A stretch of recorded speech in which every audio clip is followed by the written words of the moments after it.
à l'occasion des 30 ans d'existence du Centre d'accueil, d'éducation et d'inclusion des sourds et entendants du Bénin Sizalouo, apprenants, enseignants, fondés, directeurs, responsables à divers niveaux du centre, ainsi que les partenaires, tous se sont retrouvés ce vendredi 25 octobre 2024 pour une caravane. Avec des chants, ils ont marché et sillonné plusieurs rues de la ville.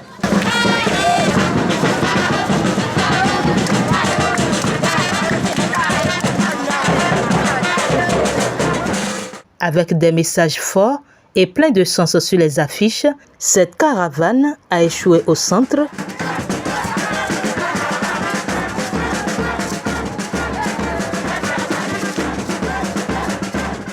Et le lendemain, c'était la kermesse, un moment de joie et de détente. Oui, la caravane d'hier, vous savez que ça s'est très bien passé. Ça a permis de donner une visibilité sur les activités qui se produisent ici. Et la population l'a vraiment applaudi, a apprécié.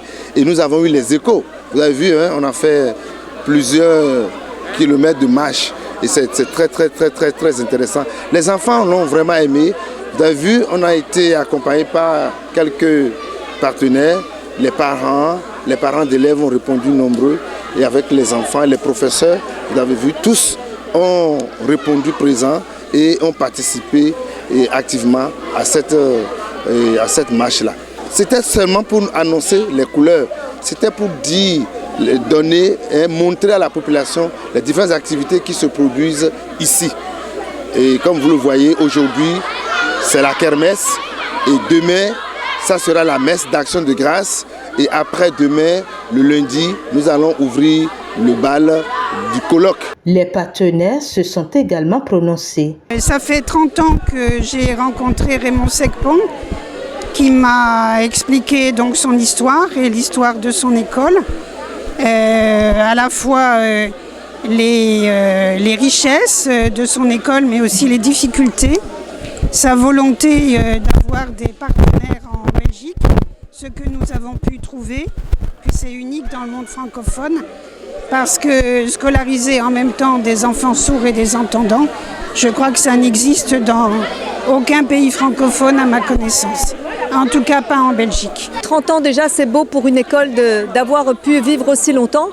Et on est fiers d'avoir pu les accompagner aussi pendant 20 ans. Je souhaiterais qu'il y ait de plus en plus de partenaires pour nous aider parce que c'est vrai que c'est difficile quand on est seulement deux petites associations, on est tous bénévoles, il n'y a personne qui est salarié chez nous, tout le monde vient en tant que bénévole, donc c'est vrai que c'est assez difficile de toujours trouver le temps, de donner de son temps pour d'autres personnes, quoi. Par ailleurs, ce dimanche 27 octobre, ils se sont tous retrouvés à l'église catholique Notre-Dame de Lourdes de Louo pour la messe d'action de grâce.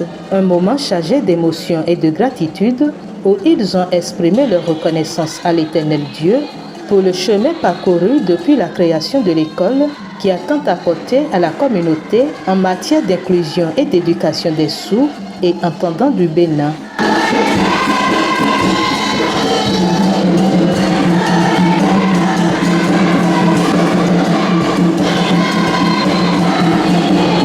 C'était également un moment de reconnaissance pour l'engagement du fondé, des responsables à divers niveaux, bénévoles, partenaires et autres, grâce à qui le centre est devenu un phare d'espoir et d'inclusion. À l'endroit des apprenants, d'abord, je dis qu'ils soient ouverts à tout le personnel et reconnaissants à tout le personnel. Au personnel, je dis un sincère merci. Sincère merci pour le travail qu'ils abattent pour pouvoir donner à ces enfants-là la connaissance dont ils ont besoin pour grandir dans la joie, dans la concorde. Et aux partenaires, merci, sincère merci, aux amis, tout. Parce que je vois que les enfants sont épanouis, ils se voient vraiment accueillis, acceptés. Les sourds et les entendants sont très bien accueillis dans cette église. Et il y a la joie, la fête, tout s'est très bien passé et nous sommes contents, nous sommes joyeux. Aujourd'hui, à l'église, j'étais très impressionnée. Pourquoi? J'ai vu À l'église, pendant que les gens parlaient, on signait au même rythme. La chorale animait, les sourds chantaient en langue des signes, et cette ambiance m'a vraiment émue. En observant l'école des sourds de Louo, je pense que c'est un énorme travail qui est abattu.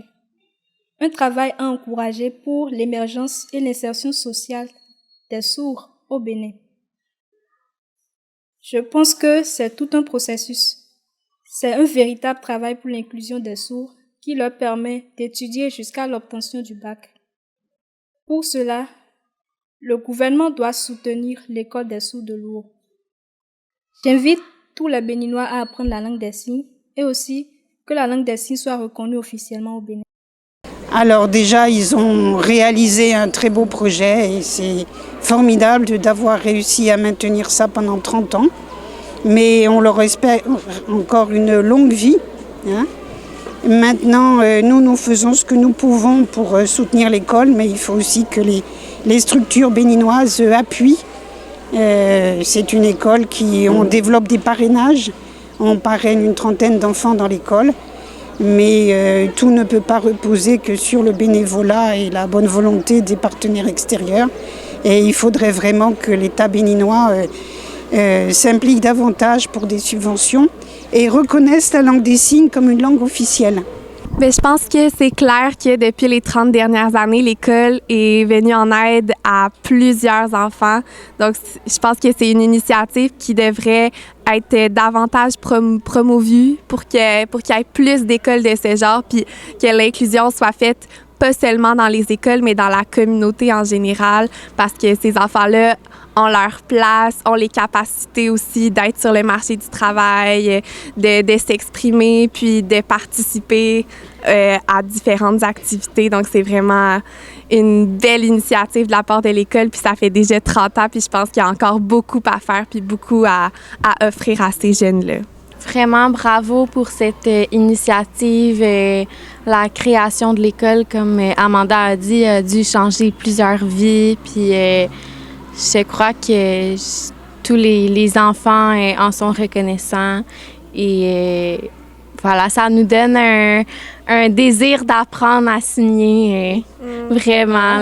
On a appris un peu hier avec les enfants, mais on a le désir d'apprendre plus encore.